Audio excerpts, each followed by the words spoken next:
Hey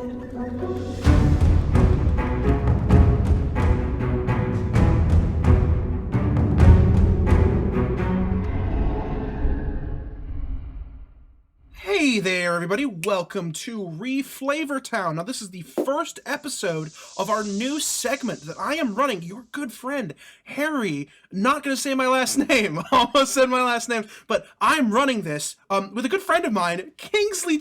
Hi, everyone.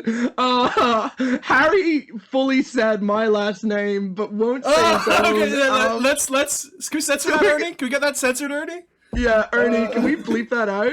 Yeah, can we bleep that out, Ernie? Ernie. Yeah, buddy, guys, don't worry about it.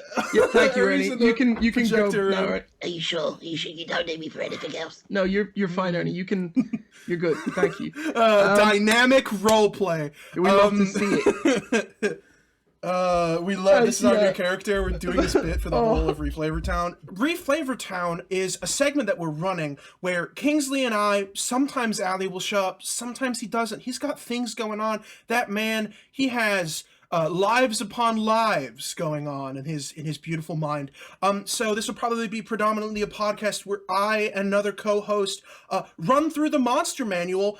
We pick out some of our favorite, most iconic monsters from the book, and we talk about how we would change it for a game that we're running at home, and change the stat block, or change how we would present that to the players to keep everybody at your table guessing and goofing, because that's what we're all about here. We're taking a look through everyone's favorite compendium for monsters and beasties of all kinds. Shall we dive right into the monster manual, coming at you with a nasty fasty from your boys? Generally, the structure will be that I will choose a monster, and my co-host, which is Kingsley in this case, will choose another monster. We'll go on for a little bit, 10 to 15 minutes. It'll be a short little a little kiss on the cheek, little midweek kiss on the cheek.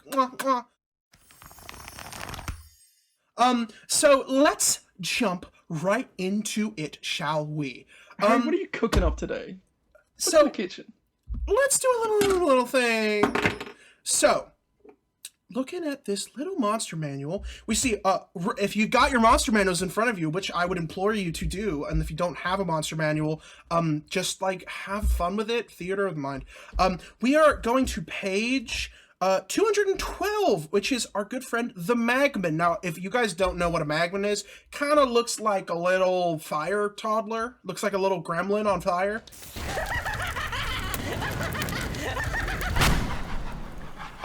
And essentially, it looks like Jack. It looks like Jack from. Can we say that? It does. Can we say that? Ernie, can we check that up on IMDb? Yeah, I'm checking now.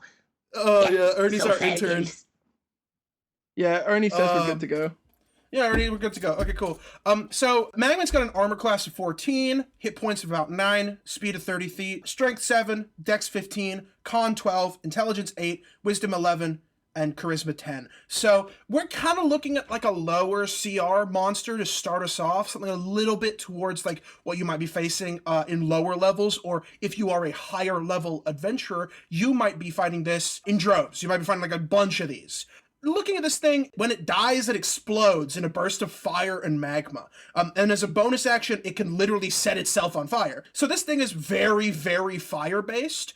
But one of the first things that I could say would be a really, really good thing to do with this is truly look at it and just swap out the element. Make it electricity, make it ice or water or necrotic damage. Like, you can make a Magmin just by replacing a single word in its text, which is like fire-based damage. Now, if I was to reflavor this in all sorts of stuff, I'm currently drafting up a haunted house adventure, so I would love to run this as like a candle elemental, like a living candle that is like scurrying around and like burns you when you get close to it. You could call him a lumen.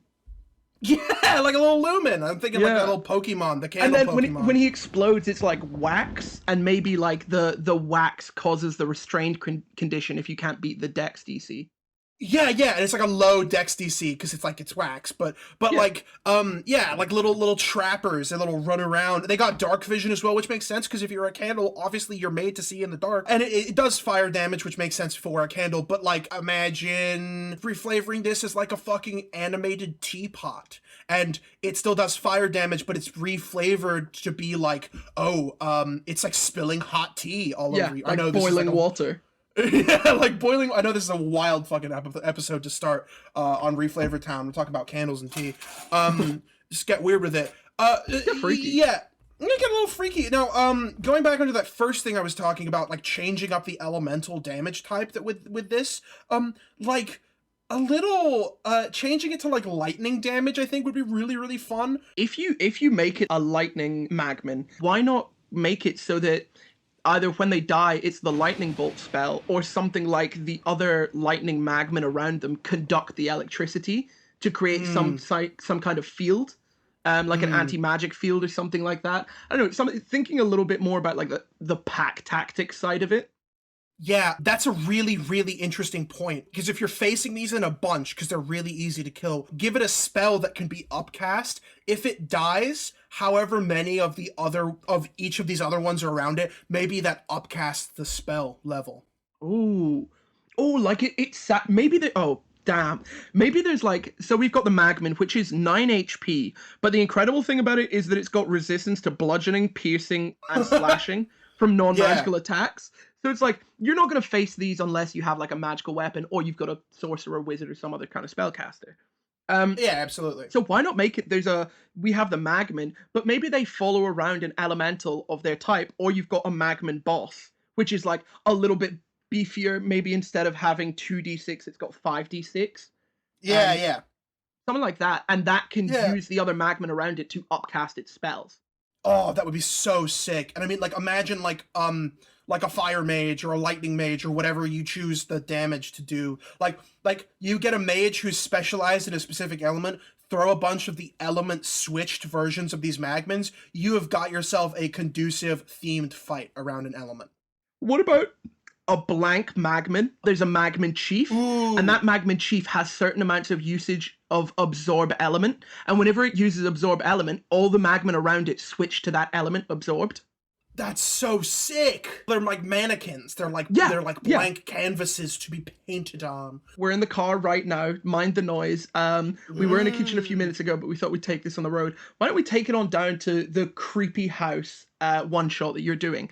If we do the Magmin as mannequins, then the Magmin boss or something similar could be bigger mannequin. No, it was initially bigger mannequin, and then my brain was like, "That's dumb. What about a wardrobe?" And then I realized how dumb a wardrobe would be to fight. I love the lateral thinking of like, okay, what's in charge of mannequins? A wardrobe.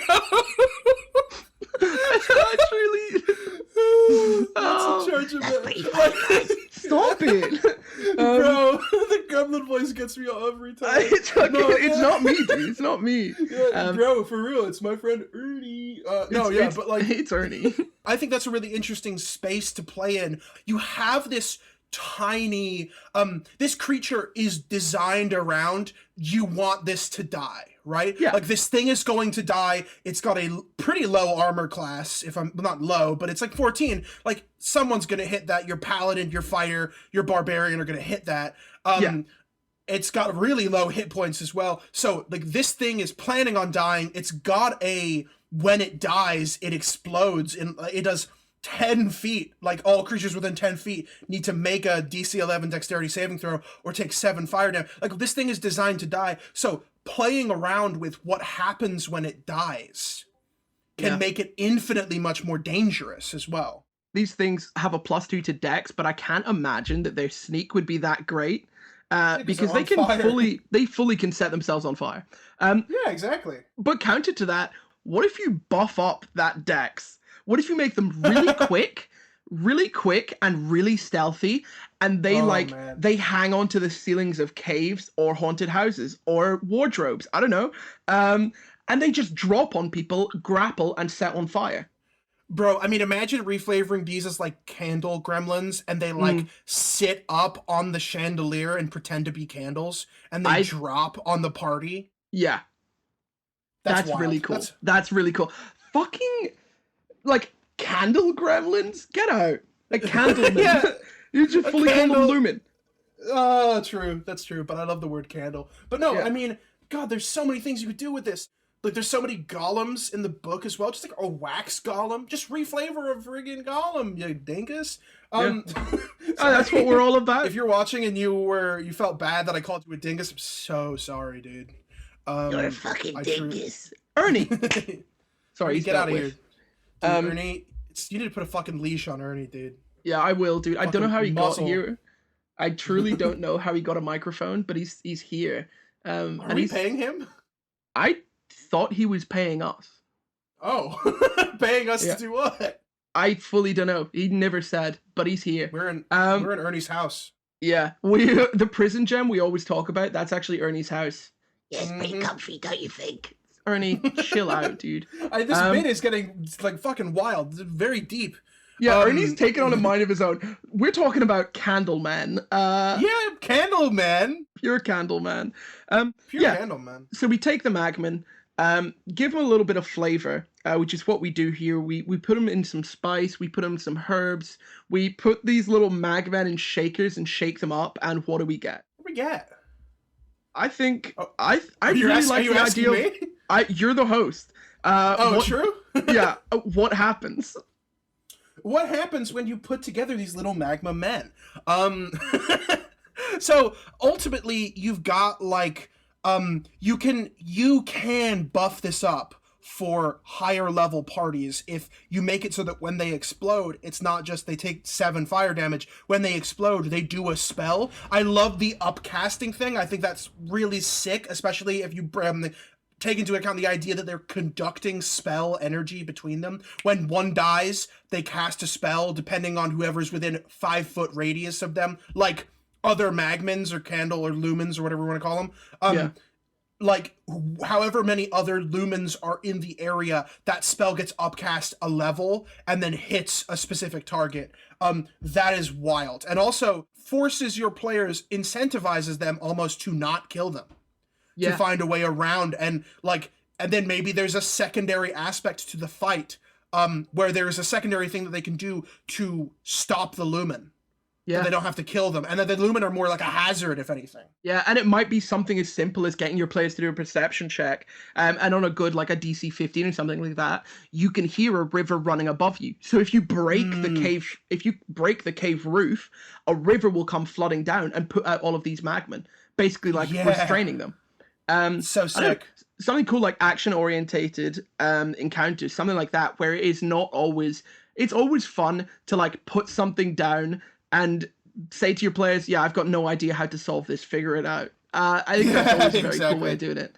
Absolutely. But it depends where they are, and I think Magmin.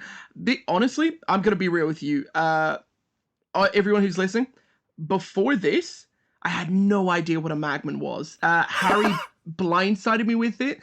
Said it was like a weird little fire gremlin. I looked at it and it's insane. They're shredded, but they're made of rock, which makes no sense. They're shredded, dude. They don't even have abs, dude. But I think the on death, what is it called? The death burst. I think that's an insane thing, because they do as much damage. They do as much damage as they have health.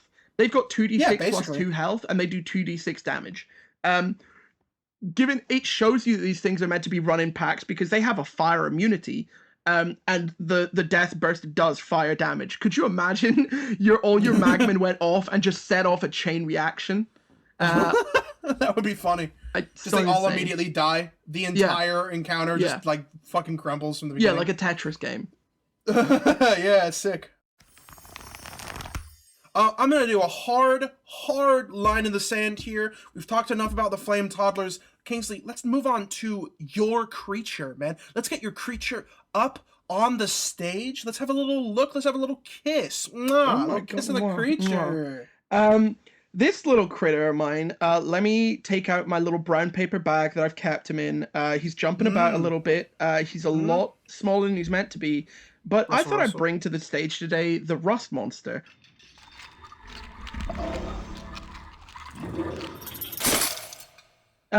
Anyone who's played older editions of Dungeon and Dragon, even this edition of Dungeon and Dragons, you'll know what a Rust Monster is. They're scary motherfuckers that can eat your weapons. But just looking at it from pure crunch, this thing has an AC of 14 natural armor, 27 hit points, that's 5d8 plus 5, a speed of 40, strength of 13 plus 1, dex 12, con 13, intelligence 2, wisdom 13, charisma 6. Pretty mean. But it's also got 60 feet of dark vision and a passive perception of 11. This as well is a CR 1/2 monster. They're spooky little boys, in of the fact that they can smell when iron or any ferrous material is within 30 feet of them. And then, if that weapon is non-magical, every time you attack or any time a weapon or iron object touches that creature, it degrades with a -1 penalty to attack until it gets to like a cumulative -5 penalty, and at that point your weapon just breaks.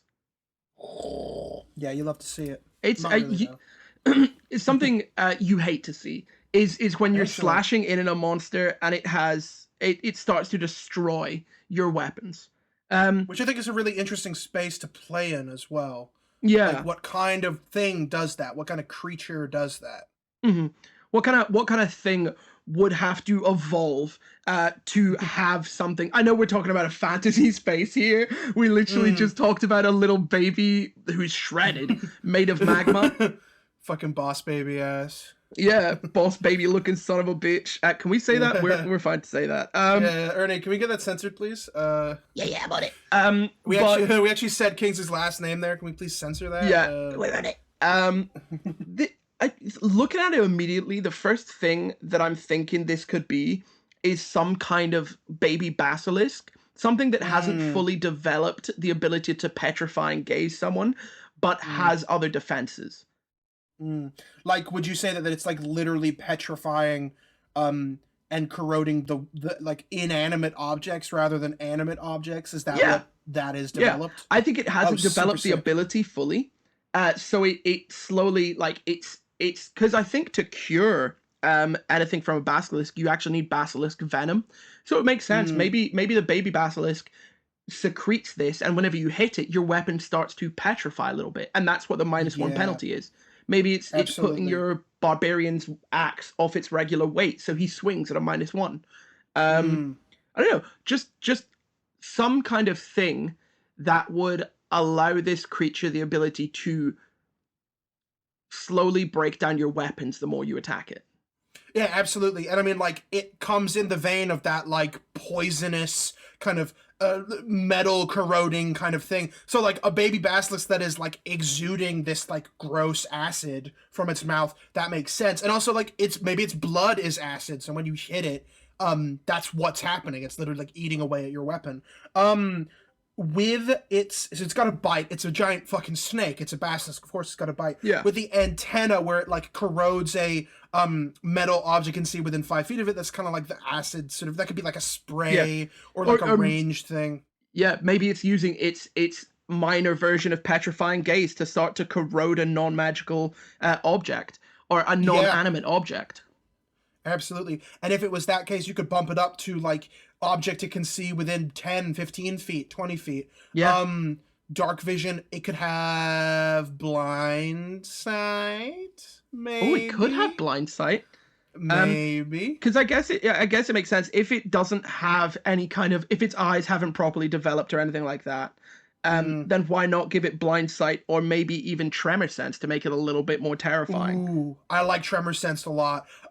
Especially, you could put this right outside as like a bookend encounter after the players have snuck out of like a loot-filled kind of ancient dungeon underground. Have this thing that's like, it's like looking to corrode some fucking swords. And like, the group has just gotten a big fucking bag of beautiful ancient swords and hammers and their loot. And it's like, okay, this isn't a question of like beating the monster, because you could bump the HP up if you wanted. Yeah. It's a question of like, how do we sneak around this thing without it corroding our fucking swords? Yeah. Our beautiful, beautiful loot. Because this thing would then have tremor sense. And I guess as well, the thing about Reflavor Town here is like, we're trying to give you, as veteran DMs, something that would blindside your players a little bit. So they're like, oh, what is that? And then they slowly begin to notice the mechanics, and they're like, oh, that's a reflavored blah, blah, blah. And it's a nice bit of fun at the table. Absolutely. But as well, showing that it's so easy to homebrew that you just need a little template or something like this, and you can just get going. I have a little idea for the rust monster. I know this is like completely wild and out of the way. Not even a monster. What if you reflavored the rust monster as a forge cleric who has the ability to manipulate weapons, like a dwarven forge cleric? Yeah, like literally they are reaching out and getting your weapon and like manipulating it with their like forge cleric-y abilities, and literally like not even rusting it, literally like unforging it. Yeah. Like turning it back into raw materials. Yeah, I really like that. Maybe putting that like forge cleric or anti-forge cleric. As a disgraced dwarf, or a dwarf who had gold madness or something of a similar ilk, where it is literally just like, I've been disgraced so much, my mind is broken. Anything that comes here, I will attack it. And it literally just has the power to unforge weapons before your very eyes. I think that's really cool, actually. That's super sick, because it's kind of like, it's less of the flavor of like, okay, this is a monster that eats metal and like is rusting stuff. It's like a humanoid being that has the ability to reverse weapons and like reverse the forging process. Yeah, I think that's really cool. And maybe give it, because it's now like a humanoid or something like that, maybe we give it innate spell casting, maybe up to 2nd level spells, something like that. Yeah. What spells do you think would be good for that? Mold Earth, obviously, if you're a forge cleric. Spiritual weapon? Spiritual weapon would be great. That's an easy bonus action as well. God, just imagine a spiritual weapon comes out of nowhere, and then this forge cleric or anti-forge cleric reaches out and starts to corrode one of your martial character's weapons. That would be also a sick NPC, you know? Like someone who is a cleric, a disgraced, oath-breaking forge cleric who no longer has the ability to forge new weapons, instead has the antithesis of that power, and is like, I destroy weapons, I return them to their natural state. That would be so super dumb sick. As well. If it was an NPC, obviously you need heat metal. Make them drop the weapon, and then you touch the weapon and start to destroy it.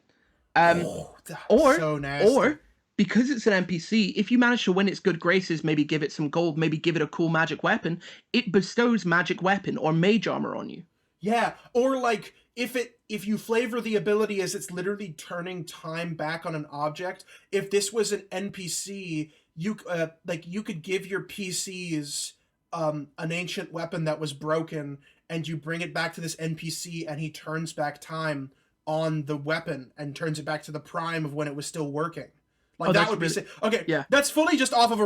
Okay, we're going way off piste, but this is just the idea of, like, an anti-forge cleric is very cool. And you can straight up use the stat block of Rust Monster, maybe bump the intelligence a little bit, because having 2 intelligence as a human being is wild. Like, I experience it every day. And it's a whole thing. Insane. It's crazy. But no, that's just like one of the potential. You can go. You can look at a rust monster and go, I'm turning this into a baby basilisk. I'm turning this into an anti-forge cleric. There's so many things you can do with just looking at a stat block and going like, okay, how would I tweak that? You can reflavor that as a completely different monster without even changing a mechanic. Barely even changing a mechanic. Yeah. Truly incredible. Literally before we even finish, I think maybe even like if you've got the anti-forge cleric there, maybe you've got some of his acolytes, and those acolytes are the ones that use the rust monster stats, because they're not full forge clerics yet. You know, so just a basic encounter. Three or 4 acolytes. That's CR2, and then you throw in an anti-forge cleric with a CR1. Absolutely, that's so awesome. And I mean, there's so much you can just do with that, right? Like, Yeah. you could come up with a whole storyline of like, okay, what's an anti-forge cleric? What's the opposite? What does that even mean? Where does that come from? Where are they drawing their power from? That is, look, we just looked at the Rust monster stat block, and now we've got an adventure hook, we got a plot hook for an entire session, for an entire little mini 2-session, 3-session thing. You could do so much from that, and that is what Reflavor Town is all about. It's about giving you guys the fire starter, the Maya dust, to bring your fires to life. Bring your creative endeavors, and just spruce them up a little bit. Throw your players off guard. The universal solvent to stick all those pieces together that you needed for your next encounter. Exactly. And so, as you may already be aware of, but I'm going to say it anyways, in the description or somewhere in this video, we are going to be dropping the stat blocks and also maybe some guides for an encounter that we've been talking about in this episode, just to give you just like some pre-prepared encounters, some stuff that you can use. Just straight up download it, read through it, and you're ready to go for your next session if you don't have any ideas. Just a fun little thing to put in wherever. Yeah, just a fun little thing, because we're here to spice up your life with our love. That sounds like a discharge joke. That's oh Christ, I hated that. Yeah. We're here to enhance the herb garden that is your D&D life. Garben. Did I say garden? You said Garvin. That wasn't me. I literally just came back in the room. Yeah, sorry guys, that was me. I was imitating. Oh, here we go. Now, on that note, I think it's time that we depart our dear fans for the night. That's been us at Reflavor Town. Tune in next time for maybe another episode. Who knows? Bye. Bye. Bye, sweetie. Bye. Bye, sweeties. Bye. Cheek. Mwah, mwah.